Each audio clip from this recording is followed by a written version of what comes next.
আসসালামু আলাইকুম ওয়া রাহমাতুল্লাহ। আগামীকাল 23 এপ্রিল অর্থাৎ বুধবার আমাদের একটা পথসভা ডাকা হয়েছে। সেই পথসভার কারণ হচ্ছে যে ওয়াকফ সম্পত্তি আমাদের রক্ষা করার জন্য এই পথসভাটা আমাদের এই ডাকা হয়েছে।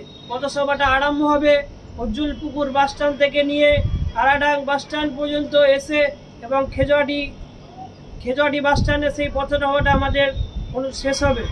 এবং সকলকেই বলবো যে এই পথসভাতে এসে দলে দলে যোগ দিয়ে এই পথসভাটা সাফল্যমণ্ডিত করার জন্য আমাদেরকে আসতে হবে। কারণ যে ওয়াকফ সম্পত্তি আমাদেরকে রক্ষা করার জন্য এবং যেসব সম্পত্তিগুলো আছে সেসব সম্পত্তিগুলো আমাদের রক্ষা করার জন্য এই পথসভায় আমাদেরকে সকলকেই আসতে হবে।